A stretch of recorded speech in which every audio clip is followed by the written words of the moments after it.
when it comes to specific passion points like music and sports and gaming and things like that, I think becoming even more obvious where people are really going for best entertainment experience. It is also about the users becoming a little bit more choosy in the sense that they want the same experience as in the big screen, to be brought home, right? So this is the first year when we are having Dolby Vision Atmos enabled QNED TVs in 3 series, approximately around 12 to 30.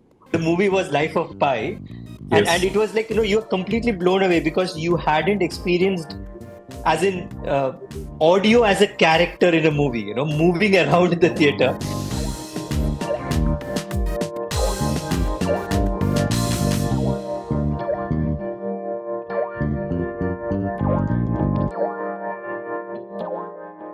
Hello and welcome to another episode of Our Own Devices.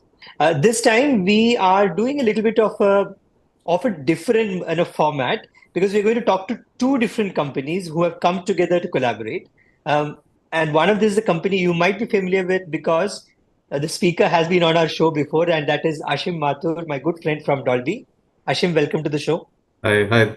Thanks a lot, Nandagopal, for inviting me, and always a pleasure to talk to you. So, and this time Dolby is collaborating with LG, and from LG we have Aamir Hasan, who's the head of marketing of the home entertainment division. Aamir, welcome to the show. Hi everyone, thanks for having me. Okay, looking forward to a good discussion. Yeah. So I will sort of introduce the topic as in you have home entertainment, and I think in the past few years since the pandemic, home entertainment has got this huge fillip in the sense that people want to be prepared for something happening in the future, a future lockdown, God forbid. But in case you are stuck at home, you want to have a great experience, and that means people are maybe opting for larger screens, better audio equipment that gives you the feel of the large screen, and and and that means companies like Dolby and LG have a huge opportunity, but also a lot of challenges because you really need to impress upon the viewer. So, how are you guys working on it? Like, is this something that is, am I right in saying this? And how do you look at this segment shaping up now? So absolutely rightly said. You can divide the timeline into two parts. One is pre-COVID and post-COVID, right? After COVID, if you see, there has been a huge increase in sales of premium TVs, right? People want to have cinema experience as well as stadium like experience at home. So that is why if you see demand of higher sizes of televisions and technological products like having a Dolby Vision, Dolby Atmos television has increased. And now, even when people are now possessing these devices at home, they are getting best of the experience. Now, even when they are going out in theaters, they are comparing these two experience and are willing to stay home and consume the content. True. Yeah, and I agree with Amir. I mean, in the sense, we also feel the same thing. I think it's like, I would say people have got slightly more mature in terms of their consumption habits of content in general. And when it comes to specific passion points like music and sports and gaming and things like that, I think becoming even more obvious where people are really going for best entertainment experience, because something during the pandemic when people had relatively more time and more, say, kind of avenues for to get more awareness and education in this. I think that was a time when people got really into these things, whether it was bigger screens from a hardware perspective. But I think the most important key or the key thing was more and more content started flowing in these technologies. And when more content flows in, that drives the adoption of hardware in terms of this better screen sizes, bigger screens, or replacement cycles, or having multiple TVs, or whatever that case may be, or having products like a soundbar being attached to the TV, which probably was not the case earlier a few years back. So I think we have changed the change of consumer habits in terms of consumption of entertainment, and big passion points and big drivers of entertainment like movies, sports, games. I think that has really changed a lot of consumption habits, and that's what Amir was saying. I agree, because that's what is funneling down into more sales of these devices, and which is finally people are getting the best entertainment experience wherever they are, whether they are in the cinemas, on the go, living room, automobiles, whatever the case may be. So yeah, so I think that's pretty obvious and happening now. It is also about the users becoming a little bit more choosy in the sense that they want the same experience as in the big screen, to be brought home, right? You're right. I mean, Absolutely. as that is surely happening. I mean, because cinema is the best kind of an experience which is set in our minds. We know that to get the best Yeah. experience, the big screen and audio and thing. But now with better awareness and education for technology like Dolby Atmos, people know that they're watching movies in the best way possible in a cinema theater near their homes. Can that technology be in their homes? And that's what is happening. And when they see that opportunity coming up, whether it is either through the TVs or soundbars or even on their smartphones, smart devices right now. So Yeah. I think that I mean, it's not that we are comparing the experiences that the cinema is better or home is better or mobile is better, but wherever that person is, that experience has to be the best. So I think that Best. realization has happened. And the key thing, as far as Dolby is concerned, is we can talk about our technology, we can talk at length as much as we want, but people may get it, may not get it. But when they experience it, then going back is not possible. I think once you get that Yes, experience, whether you're in a absolutely. theater or in a living room or on the go or in the car, wherever you are, I think going back is pretty very difficult. And when people realize that A and B difference, I think that's the key thing for us, and that drives the momentum forward. So it is So about the I audience can, being supported by the technology at home. yeah. So I can still remember a very rainy night in Chennai, all over a decade back, Ashim, when Yes. I experienced Dolby Atmos for the first time. The Yeah. movie was Life of Pi, and Yes. it was like you're completely blown away because you hadn't experienced, as in audio as a character in a movie, moving around in the theater, and that was like and again, as you said, once you experience it, it is something that you want that experience for everything that you see, even if it's a cricket match. Absolutely. I mean, it's something you have been missing, and this is available, and it's not that something which is too difficult. That's why for us, our key challenges are always one part is the awareness part of it. People should know that this is available, but the key thing for us Yeah. is education. I mean, if you know that this is available, what do I need to do to get it to my home or wherever I am? So I think that education piece is something which is obviously we have moved leaps and bounds since the 2012 that night in Chennai, but yeah, Yeah. there's still a long way to go, and people in general need to know that these experiences are available whether they're watching a cricket match or listening to the music or watching OTT serials, whatever it may be. So I think that experience is available, and that's the next leap where devices are ready. I think more and more devices today, especially like if you look at LG, all their big devices are absolutely compatible, ready with all these technologies. And when you match the two ends of the content ecosystem and the spectrum from content creation and of course the experience, and when they come together, I think that's where the consumers get the best bang for the buck and the best value for whatever they're watching. And it's not limited to audio, right? It is also Dolby Vision, which is again also almost becoming a ubiquitous technology when you look at the high-end screens or the large screens. So how do you look at that? So it's actually about the holistic experience which a customer is Yeah. getting. So it's not only about vision or it's not only about sound. Okay, what is being dished out to the customer today is the best quality of sound through Dolby Vision, best quality of sound through Dolby Atmos, best quality of video through Dolby Vision, and coming both the experience actually coming live on that particular large screen TV. Okay, so customer is the king. Very important point which Ashim has also mentioned is it's not only about movie or let's say series which is being available for watching to a particular customer.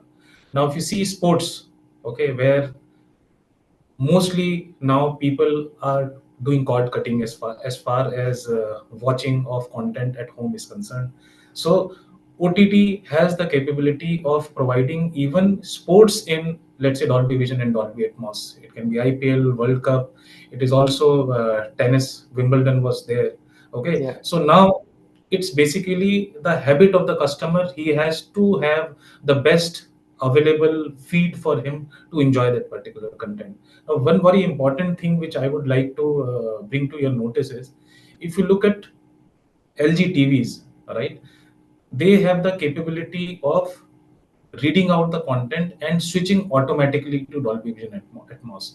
So Okay. customer, even without being aware of what technology it is coming through, TV basically reads it and optimizes it for the customers. So that is how we are adding value to what customer is getting from the feed. Is that an upscaling also? That the content is maybe not really in a Dolby Vision kind of quality, but you're upscaling it to a Dolby Vision level? So upscaling happens up to 4K level, okay, but it is Yeah. not going to be upscaled to a Dolby Vision level. So Okay. yes, the new generation of LG AI TVs which we have launched this year, okay, they have Yeah. absolutely great upscaling abilities. At the time of consumers making a purchase decision, how much does seeing the Dolby Vision, the Dolby Atmos tag on a TV help them expedite that decision? Is that a factor now that when you are coming in, hey, this has Dolby also, let me go ahead and get it? So you have to understand that at least the social networking penetration in India is around 55% right now. So Hmm. an average consumer, before making any kind of a purchase decision, he is actually consuming content on YouTube as well as reviews, and is more or less aware about the technology when he is visiting the stores. If he is making a more than, I will say, around 70-75K purchase. Yeah, So yeah. we also did an internal survey last year, okay, and till last year we had Dolby Vision Atmos only in OLED TVs, right?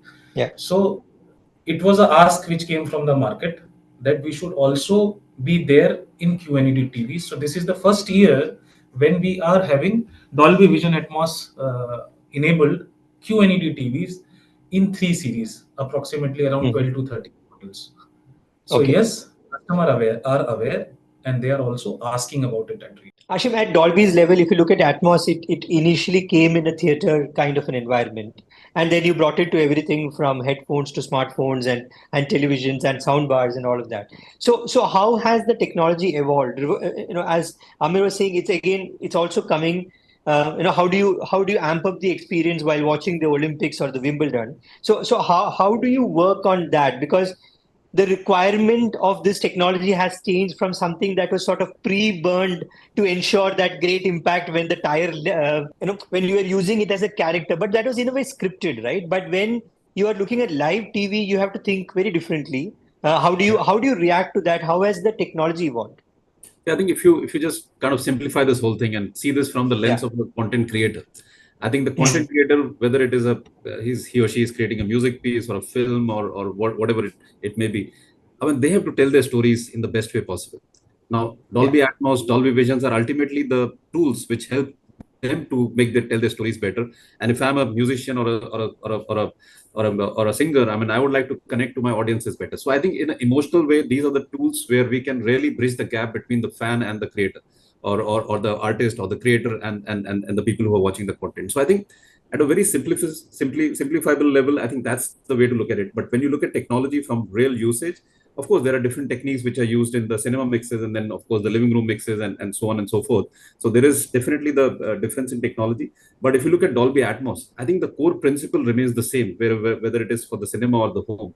It's basically on the placement and the movement of sound. It's as simple as that. Yeah. How you can place the sounds the way they need to be in the real 360 environment. That's how you actually create, whether you're creating for cinema or home. And then you can place this and you can move the sounds around the way naturally they need to be. So I think the fundamentals of the philosophy remains the same, or the concepts remain the same. Obviously, the treatment and the mixing and the procedure might change wherever that thing or the piece of content needs to be used. But I think at the core of it, it remains the same. So if you're watching a movie or you're listening to a song or you're playing a video game or whatever it may be, I think fundamentally it cuts across all those passion points and ultimately creates the best possible experience for the consumers. The other thing I want to ask you is that till a few years back, you had a very large TV, but the audio was not really up to that mark, right? And then you had this inflection point where the audio quality is now as good as you would get in a standalone speaker or an audio system. So, I'm also seeing a trend that the TV is becoming the entertainment hub. You're also listening to maybe a Spotify along with your Netflix. You are consuming audio, and you're using it for gaming. So is that something you guys are also mindful of? Is that a real trend? And is that also creating a challenge because then you also need to cater to a slightly different expectation? So if you look at the premium televisions, one of the key buying factor is how slim and beautiful looking the TV Yeah, is. yeah, So the slimmer the TVs are getting, okay, the hardware in terms of speaker is also kind of being compromised. Okay, yeah, if you look at a particular TV, it cannot uh, ideally give you more than a 60 watts or 80 watts of sound.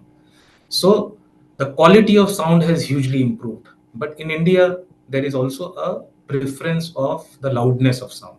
So if you are looking at both loudness as well as clarity, then in terms of TV, it is very important to add a soundbar to it, which is also compatible with Dolby Atmos. So if you look at our range, we have around 11 soundbars which are Dolby Atmos enabled also.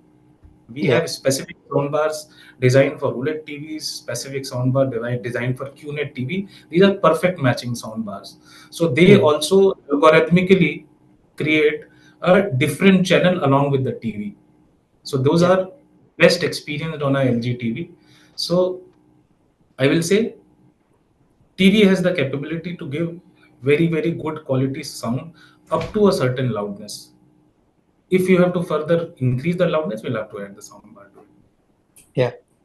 But you are just to add to what Aamir said, but to also to add to what you were asking in terms of the different say is types of content, for example, gaming, and Yeah. you're right. The Yes. living room or the big screen in the house is actually becoming the center of all these experiences, and I would still link it back to the piece of content. I think at the core of it, it's Yeah. the content that drives this kind of an adoption. So more and more content, whether it's in sports or gaming or music or OTT and cinematic, I think all that is helping us to get to that level where there's enough and more choices available to the consumers to go to listen to or watch, and at a very basic level, they know that it's available in either Dolby Atmos or Dolby Vision, whatever those technologies are. So that's becoming as a kind of a reference set for of Yeah. expectations and the experiences, and that's how these devices are kind of helping us to achieve to that goal.